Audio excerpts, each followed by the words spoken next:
आज profit and loss का तीसरा क्लास है ना।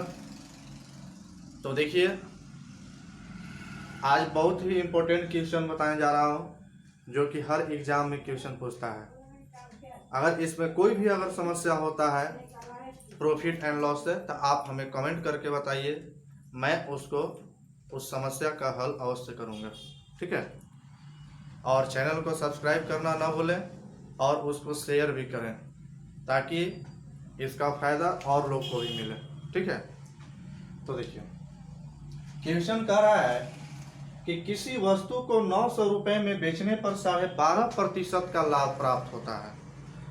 जब वह 900 रुपये में बेचता है तो उसको 12.5% का लाभ प्राप्त होता है। तो बताएं कि दुगना प्रतिशत लाभ प्राप्त करने के लिए उसी वस्तु को किस मूल्य पर बेचा जाए। देखिए,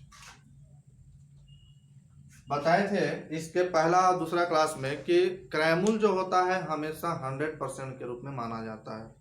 ठीक है, तो जब कोई भी वस्तु को 12.5% लाभ पर जब बेचा जाए तो वह बेचा कितना में जाएगा? 112.5% में बेचा जाएगा। अगर हम 12% लाभ 12.5% लाभ पर अगर बेचते हैं किसी भी वस्तु को तो बेचा जाएगा परसेंट के रूप में 112%। ठीक है, लेकिन बेचा जा रहा है इतना में, लेकिन बेचा कितना में जा रहा है? रुपए में, 900 रुपए में। परसेंट के रूप में बेचा जा रहा है इतना में, लेकिन रुपए के रूप में बेचा जा रहा है 900 रुपया में, बराबर 900। यानी चेंज बराबर चेंज रूल परसेंटेज में बताए थे ना, चेंज बराबर चेंज। यानी एक तरफ परसेंट में चेंज तो एक तरफ उसके मूल्य में चेंज, रुपए में चेंज। ठीक है, तो 112.5% बराबर 900। यानी जब परसेंट के रूप में ये इतना 12.5% लाभ पर बेचा जाता है तो बेचा जाता है इतना पर। लेकिन अब जब दुगना प्रतिशत लाभ कमाना होगा तो 12.5% का दुगना कितना होगा? 12.5% का दुगना 25% ना। तो जब 25% लाभ लेकर के अगर उस वस्तु को बेचा जाए तो कितना में बेचा जाएगा? 125% पर ना। तो 125% का वैल्यू निकाल देना है, तो 900/100 12.5 गुना 125। समझ गए?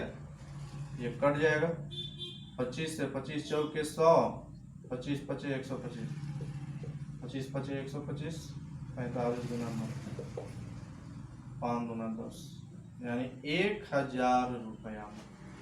यानी अगर दुगना प्रतिशत लाभ अगर प्राप्त करना होगा तो उसे 1000 रुपए में बेचना होगा। ठीक है, चलिए समझ गए। अगला क्वेश्चन देखते हैं।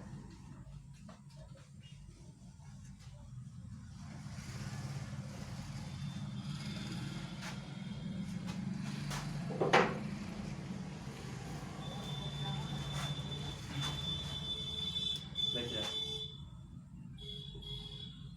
600 रुपए में एक घड़ी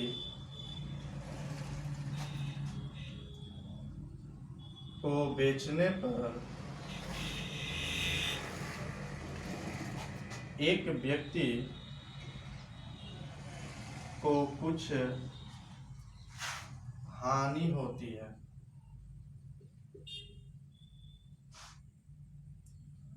अगर वह इसे 675 रुपए में बेचता है तो इसे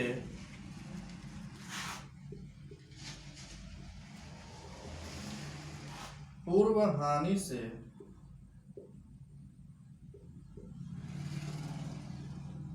दुगना लाभ होता। तो बताएं कि घड़ी का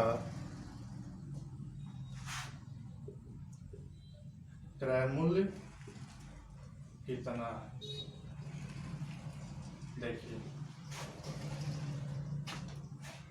तो देखिए, जब 600 रुपए में एक घड़ी को बेचा जाता है तो उस पर कुछ हानि होती है। हानि पता नहीं है कितना होता है, अगर वह उसे 675 रुपये में बेचता है तो उसे पूर्व हानि से दुगना लाभ होता है, यानी पहले जितना हानि हो रहा था उससे दुगना लाभ हो जाता। तो बताएं कि घड़ी का क्रय मूल्य क्या है। तो देखिए, जब 600 रुपया में बेचा जाता है तो मान लीजिए कि 100 रुपया हानि होता है। 600 रुपया में बेचा जाता है तो होता है कितना हानि, 100 रुपये का हानि।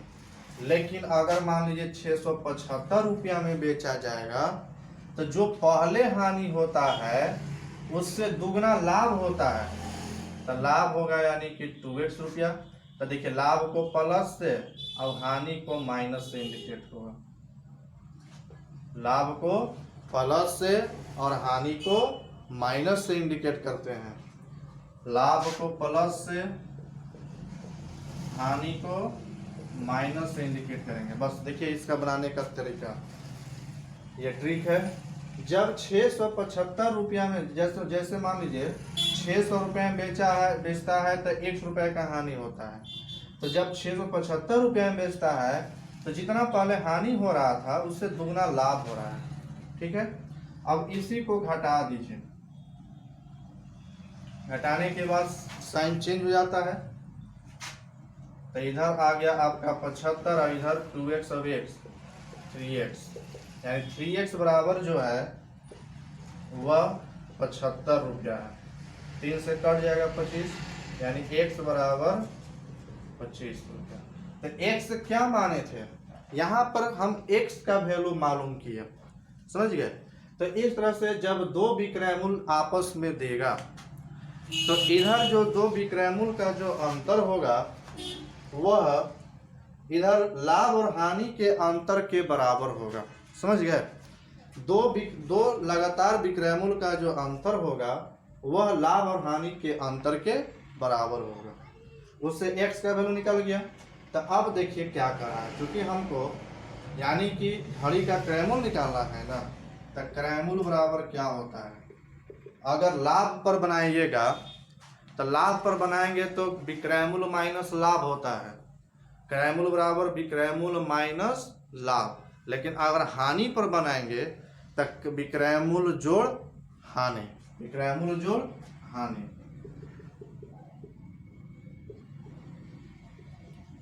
तो विक्रय मूल्य 600 रुपया और हानि 100 रुपया था। तो हानि x का मान क्या है 25, यानी कि 625 रुपया उस वस्तु का क्रय मूल्य रहा होगा। आप लाभ पर भी बना सकते हैं, 675 माइनस 2x, यानी x का वैल्यू 25 रख दीजिए, 25 गुना 50, 675 में 50 घटाएंगे तो 625 आ जाएगा, समझ गए।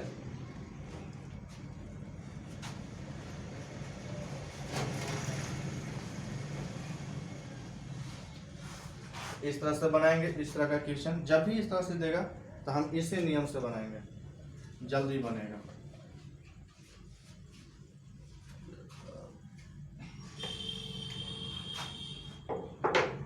चलिए आगे देखते हैं।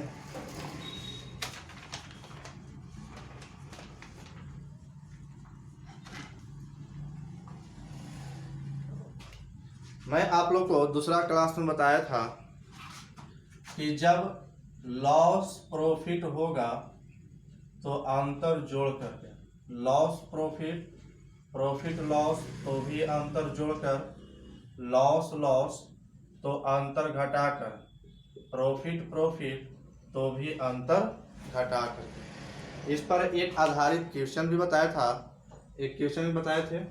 तो अब देखिए इस पर आधारित एक और क्वेश्चन बताने जा रहे हैं ताकि ये पूरा क्लियर हो जाएगा। जैसे किसी वस्तु को 19% हानि पर बेचा जाता है,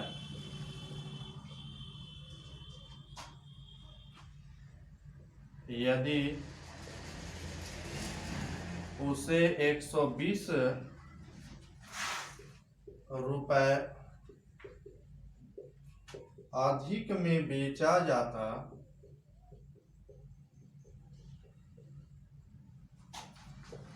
तो 21% का लाभ हुआ होता तो वस्तु का क्रय मूल्य क्या है।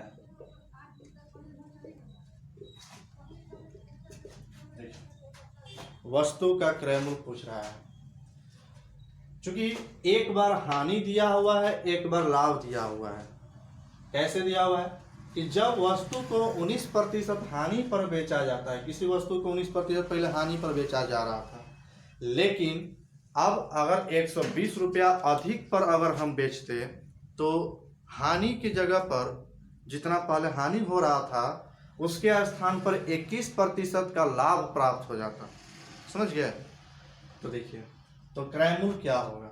इधर देखिए, लॉस प्रॉफिट तो अंतर कितना, अंतर जोड़ करके लॉस प्रॉफिट, तो अंतर जोड़कर तो अंतर 19 और प्लस 21, इधर परसेंट में इतना अंतर हो गया। लेकिन अंतर कितना हो रहा है रुपए के रूप में, 120 रुपया का अंतर हो रहा है, बराबर 120 रुपया। यानी पहले जितना में बेचा जा रहा था उससे 120 रुपए अधिक पर बेचा जा रहा है, यानी पहले से 120 रुपया ज्यादा, यानी कि पहले और अब के विक्रय मूल्य का अंतर 120 रुपया। इधर अंतर इतना और इधर परसेंट में अंतर इतना, तो 9 1 10, 2 1 3 और 1 4, 40% बराबर 120, तो 100% बराबर क्या, यानी क्रय मूल्य निकालना है ना। तो क्रय मूल्य 100% का वैल्यू निकालना है, यानी कि 300 रुपये। यानी उस वस्तु का जो क्रय मूल्य रहा होगा वह 300 रुपया रहा होगा। ठीक है, ठीक है। आगे और देखते हैं।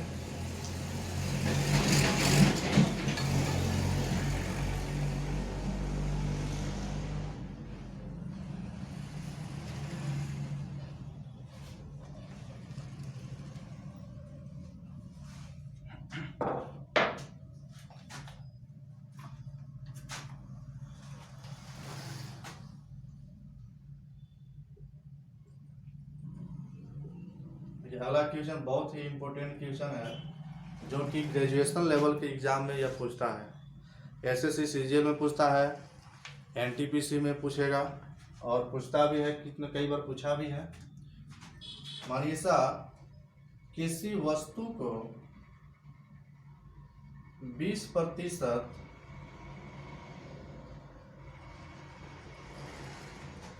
लाभ पर बेचती है। यदि वह उसे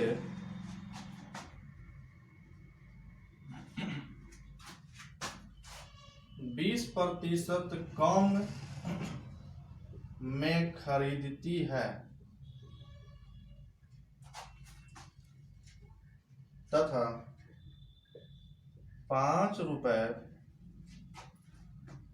कम में बेचती है तो उसे 25% लाभ होता है।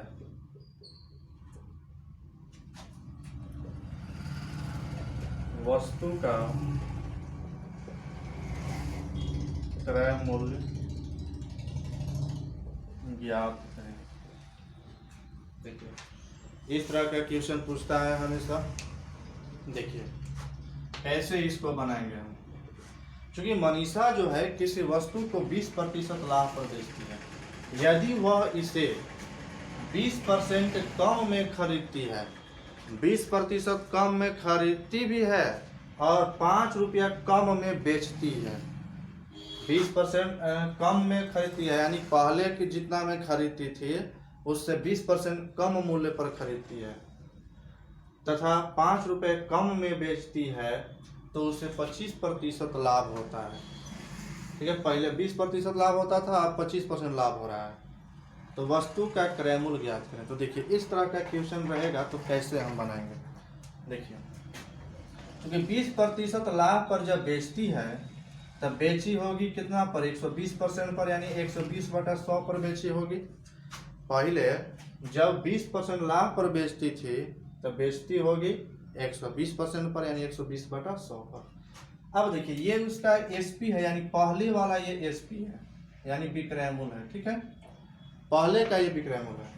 लेकिन जब वह 20% कम में खरीदती है, पहले कुछ में भी कितनाओं में खरीदती होगी, यानी कि 100% पर खरीदती होगी, तो जब 20% कम में खरीदती है तो 80% पर खरीदती होगी, यानी 80/100 पर खरीदती होगी।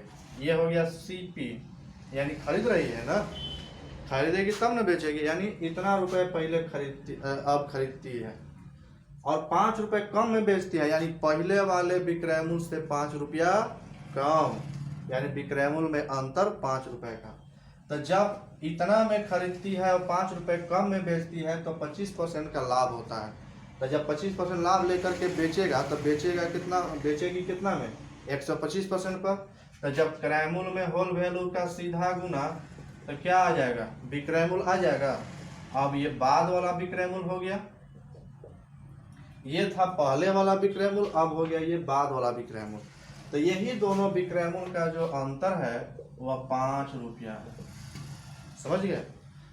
पहले क्योंकि मनीषा जो है किसी वस्तु को 20% लाभ पर बेचती है तो बेचती है 120% पर, यानी 120/100 पर। ये पहले वाला विक्रय मूल्य हो गया भाग के रूप में। जब वह 20% कम में खरीदती है, यानी 80 पर खरीदती है, तो 5 रुपए कम में बेचती है तो उससे 25% का लाभ होता है। जब 25% लाभ लेकर बेचेगी तो बेचेगी 125% पर, यानी क्रय मूल्य में होल वैल्यू का सीधा गुना तो आ जाएगा विक्रय मूल्य।